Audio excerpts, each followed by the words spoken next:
Bueno, ahora sí, aquí tenemos el top de lecturas del 2018 y vamos a aclarar antes un par de cosillas. Lo primero, quiero recordaros que tenéis en Goodreads una carpetilla en la que tengo todo lo que he leído durante este año. Por si queréis verla, os voy a dejar el enlace abajo. En general, este año estoy súper contenta también. He leído 50 y tantos libros. El año pasado creo que leí más, pero bueno, más o menos yo, mientras me mantengo en los 50 y 60, entre 50 y 60, estoy contenta porque son bastantes libros y bueno, bien, se ve que aprovecho el año. Una cosa que me gustaría señalar es que hay dos autoras que repiten en el top. El año pasado también estuvieron por otros libros que leí y este año pues aquí están de nuevo. O sea que, bueno, pues se ve que son autoras que simplemente amo con todo mi corazón y adoro. Los libros que aparecen en este top básicamente están aquí porque han pasado muchos meses, ha pasado el tiempo y sigo pensando en ellos.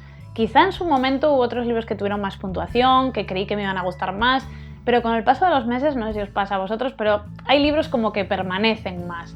Y estos son los que voy a tener aquí, los que para mí, durante el tiempo, ha pasado el tiempo y por alguna razón o por otra siguen conmigo. Recuerdo que os voy a dejar todos los enlaces a las reseñas, a los vídeos, en la cajita de información, o sea que por favor echarle un vistazo. Ahora sí, en el número 10 tenemos Suave es la noche de Scott Fitzgerald. Bien, este libro no pensaba que fuera a estar aquí. La verdad es un libro que cuando lo leí me gustó, le dediqué un vídeo en el canal, pero no pensé que fuera a seguir pensando en él tanto tiempo después. No sé por qué, pero sigo dándole vueltas. Toda esa nostalgia que tiene esta novela y esa parte tan marcada autobiográfica de los personajes que me hizo ver que eran personajes tan reales, tan palpables. Esa manera en la que nos muestran las enfermedades mentales en la época. La dicotomía que hay entre el supuesto glamour de las clases altas con todo lo que llevan por dentro, que es como muy tenebroso y oscuro, pues todo eso al final, el cóctel que monta, lleva desde que lo leí conmigo. Y sé que es un libro que hay a mucha gente que no le gustó nada, que lo odió incluso, pero de verdad que es un libro que a mí particularmente me llegó mucho y que sus personajes realmente siguen conmigo. Me ha dejado un pozo que por eso merecía estar aquí. En el número 9 tenemos algo parecido pero completamente distinto, que es The Pursuit of Love de Nancy Mitford o A la caza del amor, lo tenéis en castellano.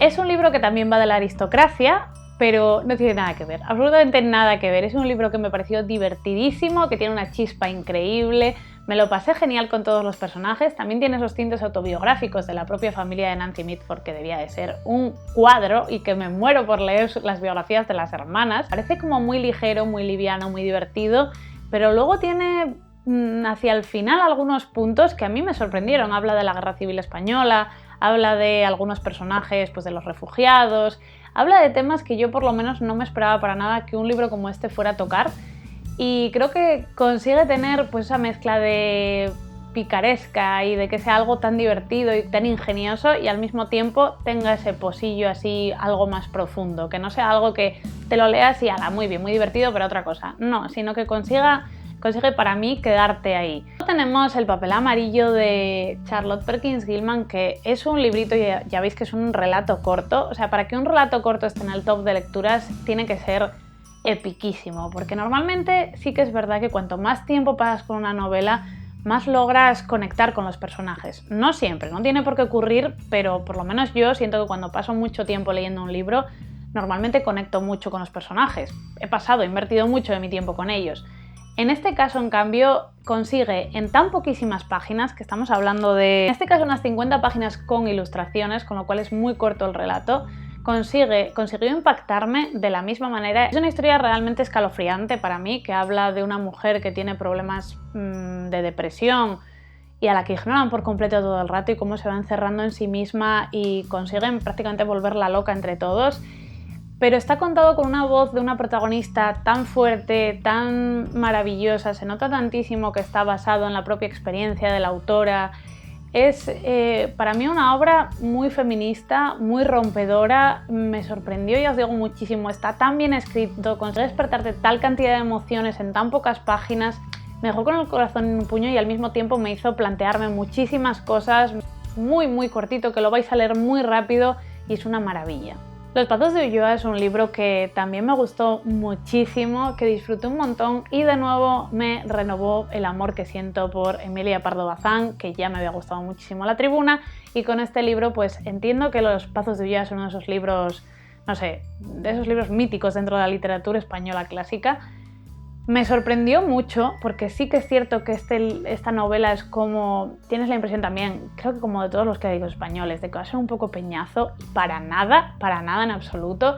Es un libro que a mí me resultó súper ágil, que muestra muy bien cómo era la situación en el norte de España, particularmente en Galicia, a lo largo del siglo XIX, que tiene unos personajes realmente inolvidables, que tiene esa parte como grotesca de cómo eran las cosas dentro de esos pazos alejados de la ciudad, cómo vivían allí esta especie de arrendatarios que habían sido, bueno, pues gente adinerada que ha ido perdiendo poder con el paso del tiempo y cómo convivía con los campesinos. Es muy curioso cómo nos muestra esto en confrontación con la vida en las ciudades. Es una historia que disfruté muchísimo, que devoré también, que me pareció muy ágil, que es que Emilia Pardo Bazán escribe que flipas, o sea, realmente yo lo estaba leyendo y digo, pero esta mujer cómo podía escribir tan increíblemente bien. Pues recomendado, y quitaros esa idea de que es un peñazo porque para nada. A mí, ya os digo que me atrapó. Y aquí tenemos a Sybil Bedford de nuevo. Esta es una de las autoras que os dije que repetía, que ya estuvo el año pasado con El legado, un libro que os recomiendo de nuevo, que es uno de mis libros favoritos, que adoré, que por El legado adopté a esta autora en el proyecto Adopta a una autora. Y aunque voy lenta con este proyecto, como con todo en la vida, pues aquí seguimos. El siguiente libro que leí, pues ya os digo, Fragmentos de vida, una educación nada sentimental. Y es un libro que, así como no me gustó tanto como El legado, me he dado cuenta de que ha conseguido permanecer conmigo y me ha impactado más de lo que esperaba y de lo que pensaba. Es que realmente pienso que Sybil Bedford era una persona fascinante y que tuvo una vida impresionante.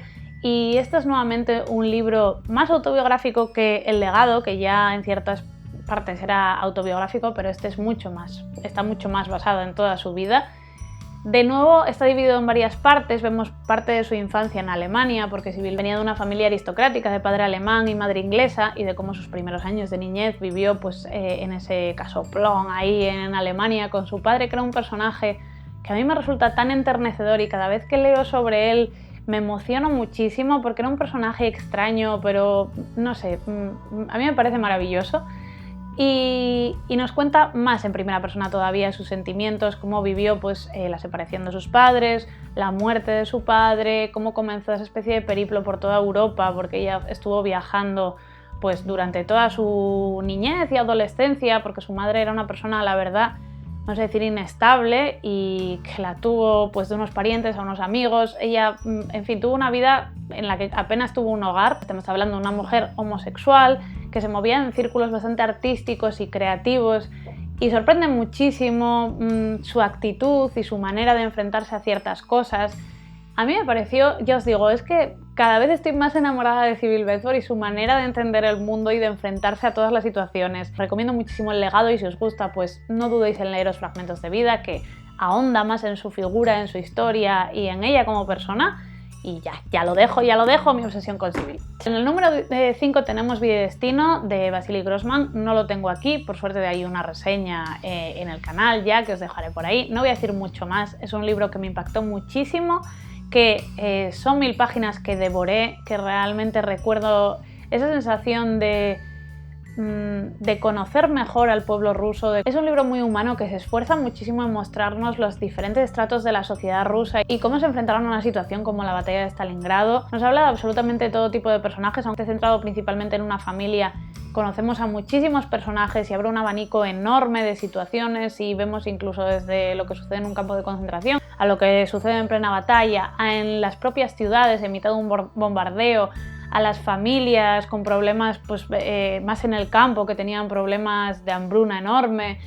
Es que abre un mapa tan enorme de lo que sucedió en Rusia en esa época, de esa confrontación entre el nazismo y el stalinismo, que ya empieza cada vez más a ser más fuerte. Y en fin, es una novela fascinante que si os interesa ligeramente este tema, de verdad dar una oportunidad, porque es impactante y a mí, ya os digo, me gustó muchísimo. En el puesto número 4 tenemos a la otra autora que ya estuvo el año pasado en el top. El año pasado estuvo con Los desposeídos y este año está con La mano izquierda de la oscuridad. Es Ursula K. Le Guin. Ya puedo decir que es una de mis autoras predilectas, pero de una manera muy loca, o sea, la amo muchísimo. Lo podéis comprobar en el vídeo que hice, en la reseña que hice de este libro precisamente. Es un libro de ciencia ficción, pero de esa manera que tiene Ursula K. Le Guin de hablar de ciencia ficción, que al final habla de sentimientos humanos, de personas, al mismo tiempo tiene ese trasfondo de crear un mundo fascinante, súper original, que te está volando la cabeza todo el rato, de hacer una reflexión sobre la diferencia de sexos, sobre la guerra, sobre muchísimas cosas, que estás leyendo el libro y todo el rato te da para pensar otras cosas distintas, que te sorprende. Por eso que os digo, a mí es que me fascina esa manera de crear especies, de crear gente de otros planetas y que sea tan, no sé, tan reales. Resulta tan fácil conectar con ellos, pero entienda su cultura, su etnia tan particular. Bueno, es un libro que me fascinó, que no os voy a decir más porque tenéis la reseña, pero de verdad darle una oportunidad a Ursula K. Le Guin, me da igual con qué libro, porque es maravillosa, maravillosa. ¡Bah! Y ahora sí llegamos al top 3 y, en fin, me dolió mucho hacer este top 3 porque la verdad es que son 3 libros que me han gustado muchísimo y me ha costado mucho poner el orden porque los 3 me han encantado. El número 3 tenemos Lo que el viento se llevó, de Margaret Mitchell. Sí, sé que muchos, la mayoría, porque en la encuesta que puse la semana pasada me dijisteis que creéis la mayoría que iba a estar en el número 1. En fin, yo misma hasta hace poco pensaba que iba a estar en el número 1 porque este libro me fascinó, pero es que hubo 2 que entraron muy fuertes recientemente. El caso, Lo que el viento se llevó es una novela de la que poco más os puedo decir. No me esperaba absolutamente nada de ella, en absoluto creía que me iba a gustar tantísimo como lo hizo. Es una novela que te atrapa desde el primer momento, que logra tener unos personajes tan carismáticos, aunque se la tache de novela romántica, para mí es mucho más una novela histórica que te enseña, siendo como es tan partidista y contándote simplemente la parte que la autora quiere contarte, te da realmente un testimonio muy interesante de esa época en Estados Unidos. Y bueno, es que son sus personajes. Tiene unos personajes inolvidables, la sensación de que no puedes parar de leer, de que por las noches no quieres dormir, quieres leer, que quieres seguir leyendo, que es otro capítulo, un capítulo más. Pues eso sentí yo con Lo que el viento se llevó. No podía parar de leer. El número 2 vais a llevaros una sorpresilla porque tenemos Regreso a Hogwarts End, de E.M. Forster. Es un libro del que ni siquiera me ha dado tiempo de hablar en el canal y es que lo terminé la semana pasada o cosas así y sigo obsesionada con este libro. No sé si os interesaría que hiciera una reseña, os voy a dejar arriba una encuesta, si queréis que la haga, la haré. Me lo estoy pensando, he visto ya la miniserie de la BBC, tengo la película a medias, estoy obsesionada con estos personajes, obsesionada con esta historia, obsesionada con E.M. Forster, que ya me había leído Una habitación con vistas, me había encantado, pero este libro me ha fascinado muchísimo más. Este libro realmente lo protagonizan 2 hermanas, que es otra de las cosas que más me gustan y la relación que tienen esas 2 hermanas, pero nos habla de diferentes familias. Nuestras hermanas están dentro de una familia privilegiada, una familia de clase alta, pero por otra parte vemos también otra familia que es más aristócrata, son ya millonarios, y luego lo confronta con una pareja que vamos a decir que es ya clase trabajadora e incluso sufren la pobreza en propias carnes. El libro nos muestra la relación entre todos estos personajes y cómo conectan entre sí y de diferentes maneras y cómo evolucionan de una manera brutal los personajes. Y tiene tantísimo este libro aquí dentro, me pareció tan adelantado por alguna de las cosas que cuenta, me pareció increíble que sea un libro que se publicó en 1910, me pareció increíblemente feminista. Las 2 hermanas son simplemente maravillosas, hechas para adelante, tienen opiniones propias, son totalmente independientes, son maravillosas. Lo que yo recomendaría a absolutamente todo el mundo, me parece que está escrito, que da gusto, es una maravilla lo bien que está escrito, pero tiene unos personajes inolvidables y ya os digo, es que es súper adelantado a su época. Tiene una historia que os va a sorprender porque lo de E.M. Forster es muy fuerte, tú piensas que te está contando una cosa y siempre te pega un giro, siempre te pega una sorpresa, es maravilloso.